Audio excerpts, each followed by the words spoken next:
Yo, what's good, everybody? JP here, checking in at respectmyregion.com. We're back again with another episode of the Digital Trapper Institute DTI podcast, season 1, episode 9. Your boy's back talking specifics to help cannabis retail, dispensaries, delivery services. You know, we play no games.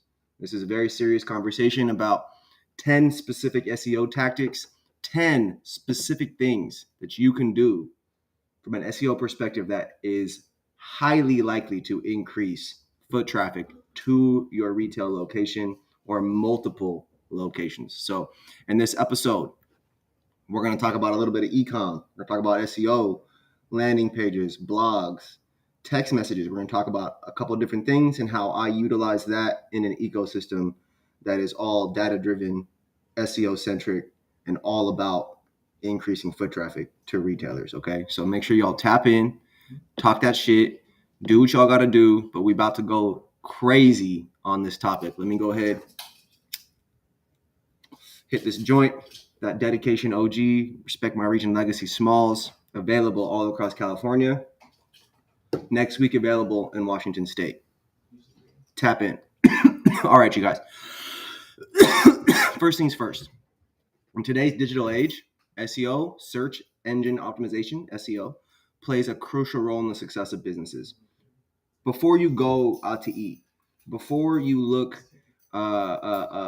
before you go buy, before you look up where Best Buy is to go buy your computer, before you go buy a memory card for your camera, as a retailer, when you start going buying like search protectors for your store and other items from electronics or other just things for your business in general, you Google them, you look it up, and how you find things on the internet depends on SEO, search engine optimization. Does the company, does the business, does your brand, you think about you right now, you as a retailer, when you Google any product in your store, does your website show up first, second, third, fourth, fifth, sixth, seventh, eighth? Are you on the first page of Google? So it's important for you to realize that to drive foot traffic into your store, retailers must leverage SEO strategies effectively. Not just creating a strategy, but creating effective strategies, creating strategies that attract specific people, types of people, a specific person in a certain phase or era of their consumer process, of their customer process. Are you crafting SEO for the person who just landed in Los Angeles, or the person who just drove in from Idaho, or the person who just flew in from Canada, or the person who lives locally in South Central Los Angeles and doesn't ever leave their the cities right around them? Are you in Seattle? Is your retailer in Seattle? Are you in a downtown city? Are you in a small town in the middle of nowhere? There are so many different types of angles, campaigns, SEO processes for you guys to really focus on. So up first, we're going to talk a little bit about local SEO optimization. Okay. I love local SEO. And the reason I love local SEO is because I love local culture. I love things that help people get connected to local shit faster, quicker. I want people or websites or viral videos fed to me, telling me, teaching me, showing me, getting me excited about things in the local. So what is local SEO optimization? To increase foot traffic, retailers must focus on optimizing their local SEO. This tactic involves making the most of location-based keywords and targeting that these irrelevant geographical areas. So I used the example previously about South Central or downtown Seattle or maybe Ellensburg, Washington or Springfield, Oregon or maybe North Chicago or South Chicago. Like there's local. People don't care as much about something all the way over there. They care about what's around them. So you want to win local SEO. By incorporating city or neighborhood specific keywords in your website's content, in the meta tags, in the headings, retailers can enhance their visibility in search results. So example, I live in Tarzana, California, I'm on the Woodland Hills side of Tarzana. So I get hit with Tarzana keywords and Woodland Hill keywords. And I also get hit with Los Angeles, San Fernando Valley, West Valley, West Hills. I get hit with all this local keywords around me. If I search Home Depot right now, near me, multiple locations show up because Home Depot has done local SEO to help them be identified as nearby this city, this neighborhood, this city, this neighborhood, this city, this neighborhood. So it's important to think about incorporating city or neighborhood specific keywords into your content. Now, additionally, you really want to create and optimize your Google My Business listing. If you're a licensed business, real company, you get a Google My Business profile and you need to go claim that. You need to go set it up and figure out a way to optimize it. Now, this listing is vital. Why? For the majority of my life, literally up until I think last year, maybe the year before, but I'm pretty sure it was last year, Google was the number one search engine in the world, meaning that Google was where people go to look things up and find stuff. Okay. It wasn't until recently that TikTok overcame that, putting Google at number 2 and YouTube, which is owned by Google, at number 3.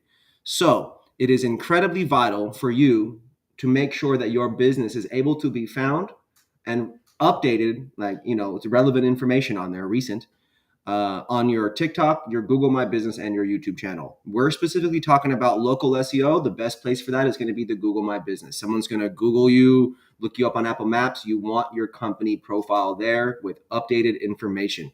So what's the information?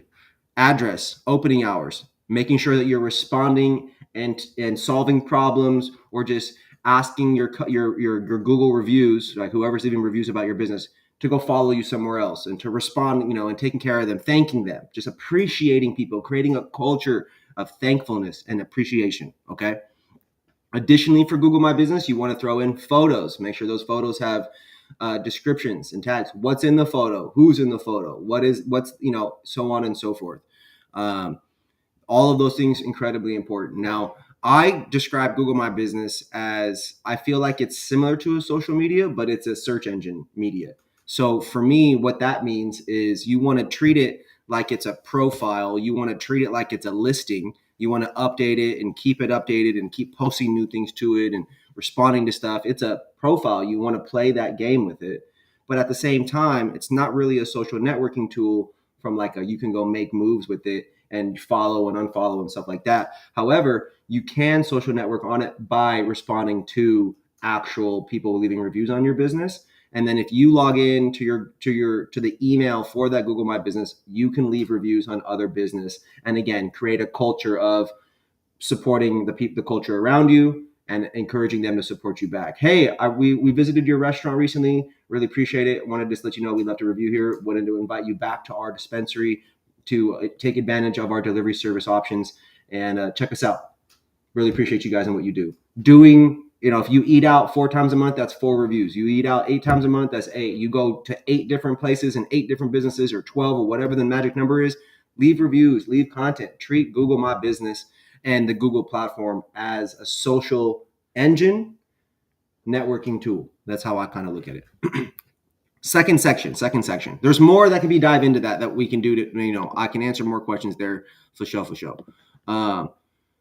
Number 2, mobile-friendly website design. Now, this is super important. I forget what the statistic is, but I remember back in 2016, 2017, there was crazy numbers about people not being on computers and really just looking at websites on their phone. And we actually lost a client a few years ago because they were like, I'm looking at the website and it's not mobile friendly. And we're getting this text message and we're looking at it on mobile and it's mobile friendly and it's perfect on our end. And so there's just this gap in understanding and lack of communication, lack of awareness, education, all of these things when it comes to mobile friendly websites and designing those. In today's day and age, there's pretty much templates for that. So if you as a retailer are spending $1,000, $5,000, $10,000, $100,000 on a website with tons of pages and SEO and this agency and this custom built menu that ranks on Google and all the things, and you aren't on a mobile friendly like site structure, you're tripping. Now, anybody with a $100,000 website is probably going to be on that. But the rest of you that are cutting corners, oh, I don't want to spend $5,000 on a website. Oh, I only spent 2,000. Like the people that are really, really like bragging about having a cheap website, like, yo, like I make so much money. I kill it. My store does this. I don't even have a website. We just use weed maps. I'm laughing at you. You're renting in that traffic. Get a website, make sure it's web friendly, make sure it's user friendly, and here's what you're going to focus on. More people rely on their smartphones for online searches. This makes having a mobile friendly website absolutely essential. Don't get it twisted. Retailers should ensure that their website is optimized for mobile devices, providing a seamless and user-friendly experience. People are on their phones. They're going to look at it on their phones. It needs to be built in a way that it's presented well and it loads fast on their phones. What is important when it comes to a mobile-friendly website design? What's important is responsiveness, fast loading times, easy navigation, easy and clear call to action buttons, okay? Subscribe now. Order today. Don't miss out on this discount. There's a variety of call to action CTAs that will work on your website, and there's plenty of data on the internet about what call to actions specifically work, about what converts the fastest or the most often or the most efficiently, okay? By catering to mobile users, retailers can tap into a larger audience and entice them to visit their stores physically. Create a digital ecosystem. Create it. Think about what you want people to experience on your site. Draw it on a piece of paper, square, 10 pages, 20 pages. What's on those pages? What on the button, the 3 lines in the corner of the website that people always put for their menu? What's the menu options? Look at websites you like and figure out a mobile-friendly design. All right, number 3, content marketing with local focus. This is a tangent. This is an additional section, a subsection of local SEO optimization, okay? Super important. Tap in. All right.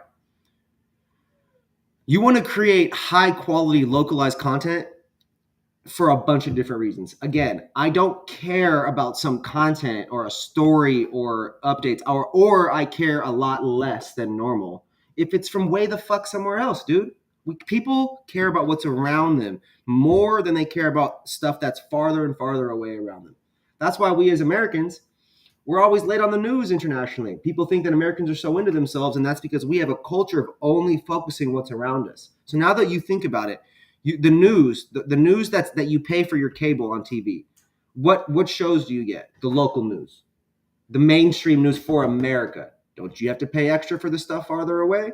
So creating high quality localized content is an effective SEO tactic for driving foot traffic. Why do you like those news stations have been around for a long time? They're not going anywhere. Most of them, they're all still doing their things because they feed content and they get views and traffic. Retailers can develop blog posts, articles, guides that highlight local events, attractions, and other types of trends. On our site, we like to highlight TikTok trends that are going viral. It's our version of inserting ourselves into the conversation about that trend. We like to do guides. On our site today is a guide for the best hotels for Seattle tourists. I want to amplify our local culture to people that come into it. It's all about connecting and bridging the gaps that are out there, you guys. Create high quality localized content. In Los Angeles, if you are a cannabis company and you have not done a blog about the most popular taco places, and you have a ton of retailers in LA, or you're a retailer in LA, what are you doing? Who is running your marketing? The easiest low-hanging fruit is what people are already searching for. You need to have a perspective on that. And that right there will start building your brand's perception around being a hub for local culture. You will be more respected. People will buy more weed from you when you know when your staff knows what they're talking about, and can make informed recommendations on the local culture. You don't want to hire staff that just knows weed. You want them to be from the area. You want them to know restaurants in the area. You want them to be able to give directions to things. Otherwise, you just honestly have a low quality staff.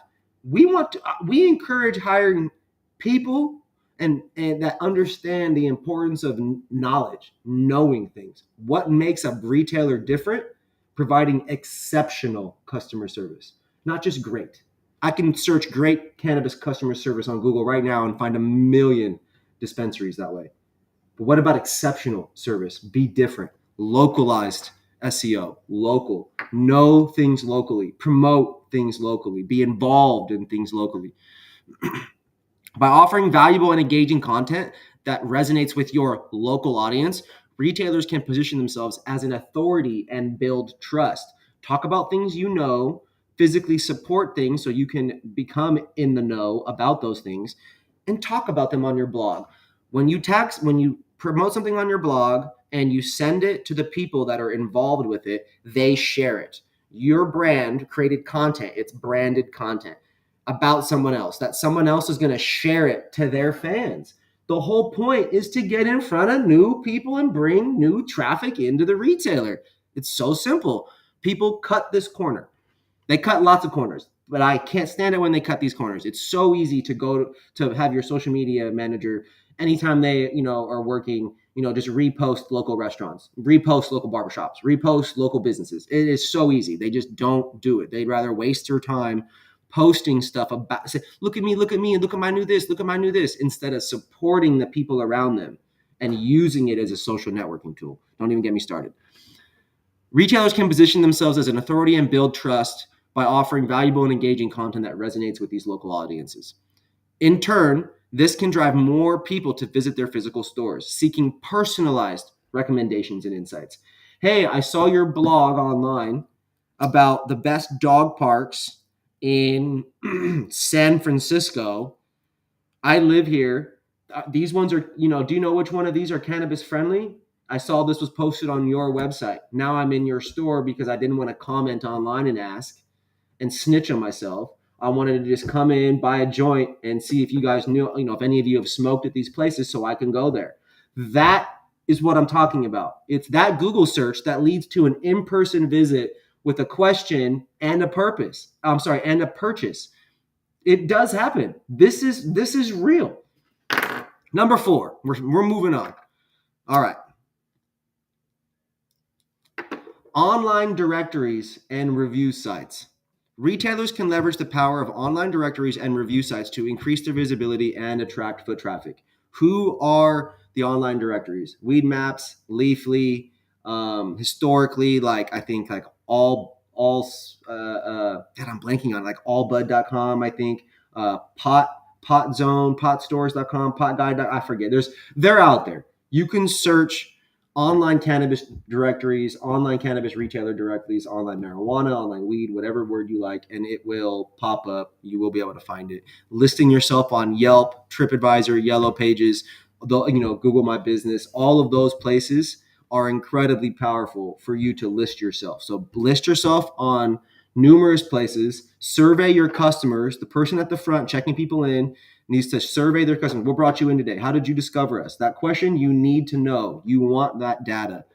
And being on those platforms, having that data, all of that together can enhance the store's online presence and provide potential customers with important information and news. Again, the Google My Business information, that's got to be everywhere. Updates, deals, hours of operation, busy times of foot traffic, when the store's busy, when it's slow, so on and so forth. It is incredibly powerful. It's just, man, list yourself on those sites. Bigger websites send more traffic. Bigger websites send greater and more powerful signals. So it's really as easy as that. All right, number 5. Social media engagement. Okay. Actively engaging on social media is another incredibly valuable SEO tactic for retailers. A lot of the posts on social media these days actually registers from a Google SEO perspective. So you think TikTok SEO, Engaging there, super powerful. Number one website in the world. Okay. Google number two, YouTube number three. The list goes on and on, including Twitter and Facebook and Instagram and the others, the other major platforms that exist. Now, when you, as a cannabis company, you risk having your accounts deleted on the likes of Facebook, on the likes of Instagram. You also risk getting them deleted on YouTube. So what is a good strategy? Engaging with people. In 1 hour, you can engage with 20 people on at least 2 to 3 platforms. No, for real. That means 40 to 60 people in 1 hour. You can hop on 10 minutes of YouTube and respond to 20 people. You can respond and drop comments on people. You can literally search on these platforms and watch other people's content and engage with that.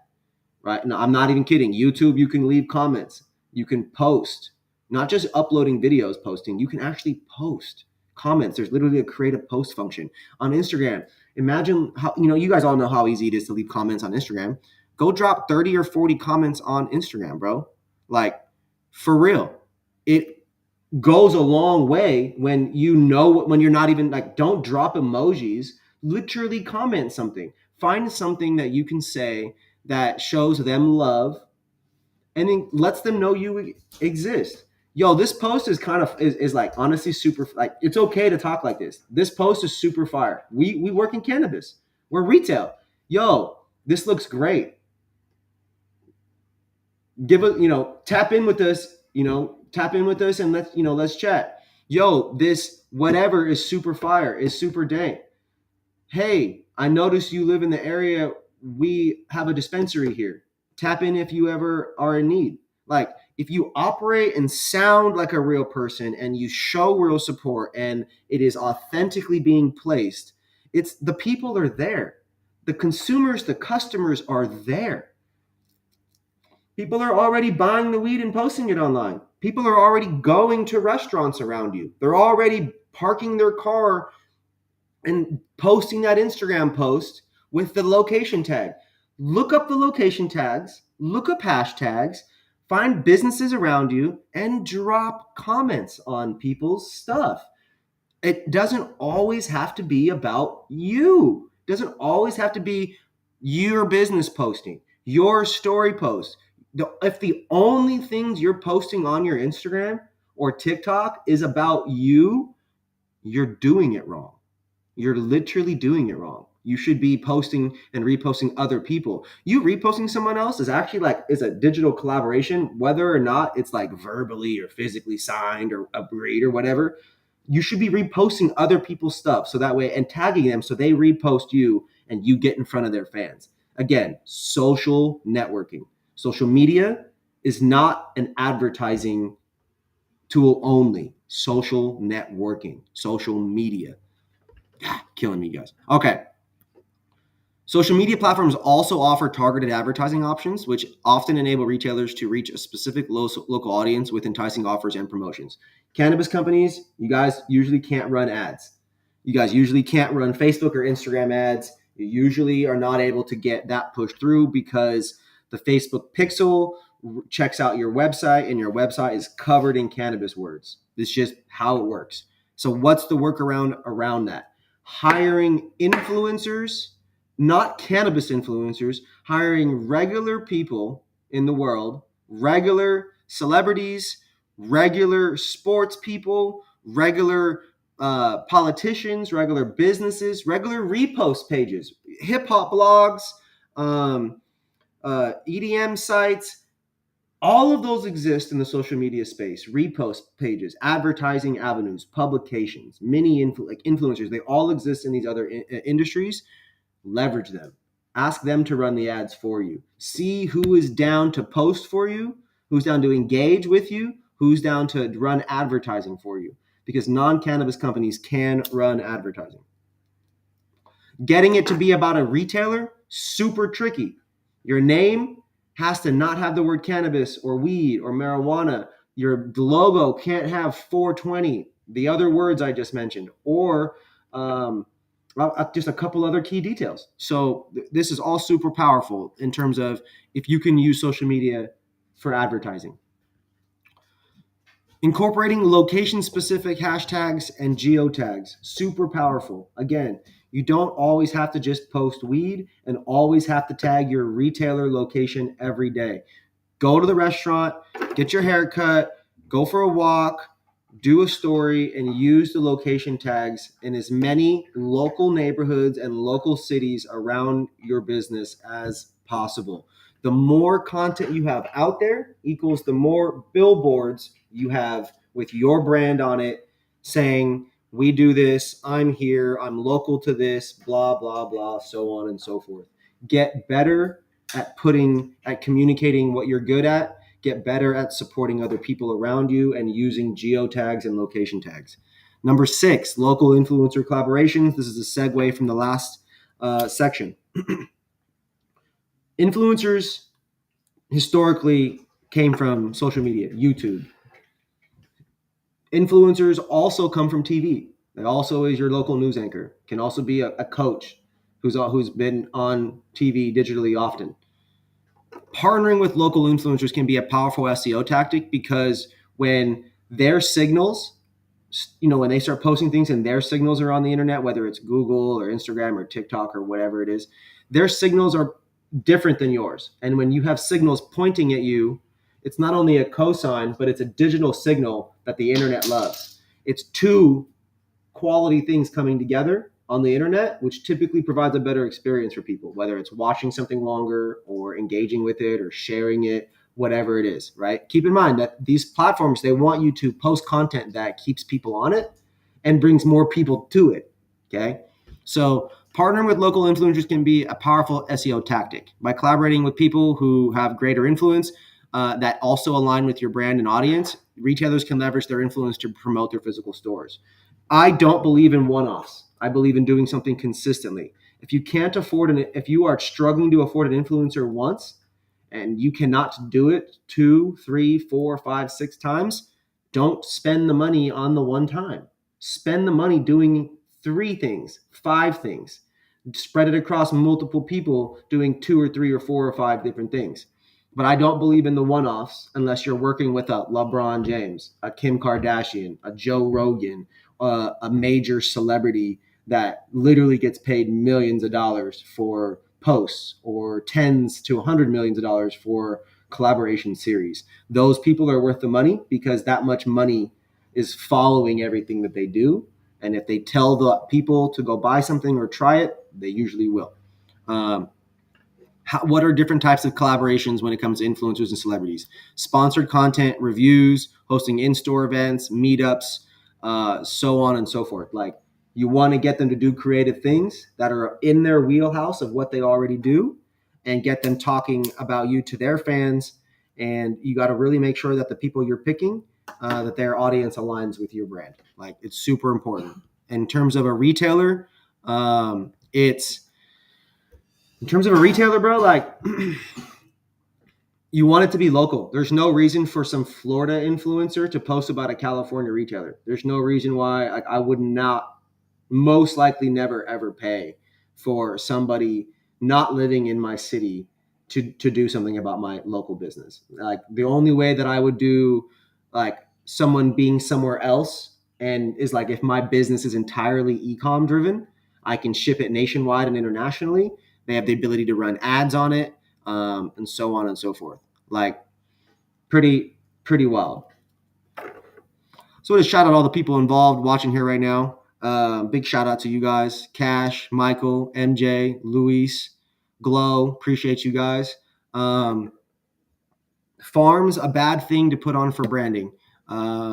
Most likely, yeah. No one really, respectfully, the majority of people that like buy weed don't care about the farms. And so not only is it just real estate being taken up, but it's also most likely like Green Dream Farms or 420 this, or like, there's always some lame cannabis name when it comes to most of these farms.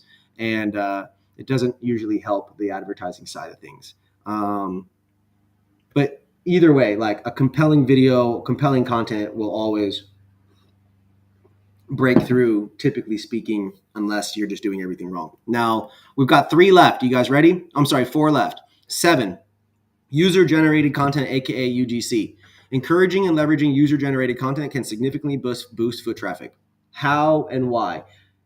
Giving scenario time, giving a group of people that have influence deals, 20% off, 30%, 40% off. First post, 20%. Second post, 30%. Fourth post, 40% off. If you give people the ability to get savings to do marketing for you, they're co-signing your brand. That's a cost. They're making content. That's a cost. And they're posting content. That's a fee. And then they're posting it to X amount of people, which typically has another margin wrapped into that. Give out discounts, know your numbers, and encourage people that you know have followings around you, or just encourage every customer to post about you, and that and that you want them to do 3, 4, 5 posts, and that you'll give them 20, 30, and 40% off, for their posts. It's loyalty. You want marketing and loyalty, acquire it. What are you willing to do to acquire that? All right. Retailers can run contests or campaigns that incentivize customers to share photos or reviews of their in-store experiences. Write that in there. Hey, 30% off right now if you post a video of us on your Instagram page and you show it to me. It's okay. Do it. It's okay. You're already running 20 and 30% off. You're just giving away the discount, though. Make people do something and encourage them to do it and be fun. Be quick about it. What social media you got? Twitter, Instagram, TikTok? Hey, post a quick video about us. Shout us out. Well, what are you okay with? Well, we're okay with you walking around. We're okay with you. Hey, I'm here at this stop and I love it, man. Y'all go come check it out. We're okay with whatever you want to do. Post that shit. 30% off. You all need more foot traffic. You need more people repping your brand. Get them to the users, the consumers, get them to generate the content for you.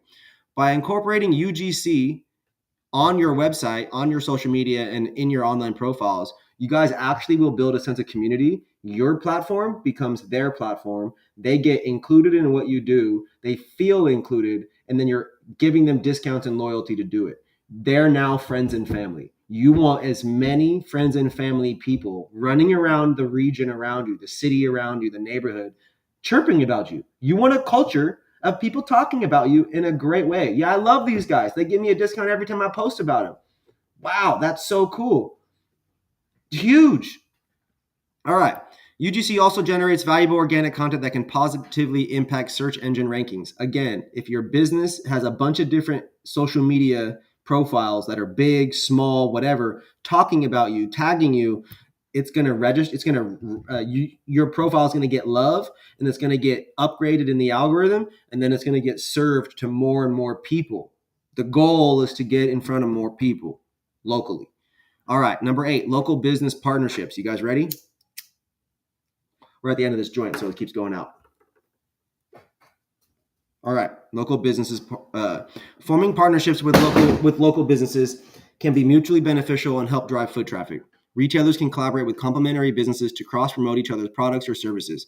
This can include joint advertising campaigns, shared promotions, or even hosting events together. Historically, retailers love working with food trucks. Historically, retailers love working with little jewelry companies, ancillary cannabis companies. In my opinion, most of y'all are talking to the same people. The number one best performing campaign all time in cannabis per Weed Maps, like their ecosystem, literally was a Jack in the Box campaign, you guys. Get a regular world business around you to work with you. And no offense to the small businesses locally, still include them, still work with them. But you guys got to think about In-N-Out if you're in California. If you're in Seattle, you got to think about Dick's. If you're in Washington, you got to think about Taco Time. If you're in Oregon, you got to think about Dutch Brothers. Think about companies that are regional, that maybe are national, international, but that are like love their homegrown culture. Ben & Jerry's has cannabis products for sale. Jones, so they're from I think Mass or out there in the Northeast. They got cannabis products for sale. Work with Ben & Jerry's up on the East Coast, guys. Jones Soda from Washington State, from Seattle, I believe. I'm like 99.9% sure. We work with them on the Seattle World Tour, which is music, cannabis, artist scholarships. Like, we're doing it. Leverage local business relationships. Work with the breweries. Work with the restaurants. Work with all kinds of different groups. Apartment complexes. Do things that are different and form collaborations. Maybe cut the cost down on some of your campaigns too. All right, number 9, optimize store locator and directions. This is super important for your website, guys. You need to make sure that your website includes an optimized store locator and directions along with those local keywords. Who you service, what cities, what areas, the different store, the store locator aspect of it, usually an embeddable, I want to say plugin. I don't know if that's the right word. Also high. But yes, this page should provide accurate and detailed information about all of your store locations, addresses, the contact details, the opening hours, and any other kind of notes that might even be able to play into the SEO situation. Integrating Google Maps or other navigation services can make it easier for potential customers to find directions to the store. Put the Google Maps or the Apple Maps or whatever other ways, put those, give people the ability to use those apps on your website. Click. Are you an Apple Maps user looking for our dispensary? Click here for directions. Having that on your site, having the button for that, come on, man, super powerful. Give people an easy, seamless, efficient experience to visit your store, okay? Number 10, this one, arguably one of the most important, but you got to do this before and after and during. Monitoring the performance of SEO, monitoring the monthly, the daily, and then the analytics, man. The analytics. Your goals got to have performance results. So analyze these results. Determine what worked for you and what didn't work for you. Look at website traffic, user behavior, various types of conversions to different pages. Look at which strains are driving the most traffic. Look at which cities and states are visiting your site the most often, and craft content to feed more of that. You feed more of it, it grows. You water, it will grow. It's pretty simple. Retailers can then optimize your SEO tactics based on these insights, continuously improving upon their efforts. Super important, you guys. Man, in conclusion, you guys, I appreciate y'all. I fuck with y'all. I thank you guys for hanging out. I hope this was valuable. If you have any questions, any concerns, please let me know. This was a quick video, 40 minutes, a little educational lesson on 10 specific tactics, many things you can do to increase your foot traffic, okay? Many things you can do to increase your foot traffic, so don't sleep. If you guys need anything, tap in. Feel free to hit me up. I'm here if you need it. I love y'all. J Ping, checking the fuck in. Cheers with my big-ass tea. I'll see you guys next time, okay? Love y'all. Digital Trapper Institute, Season 1, Episode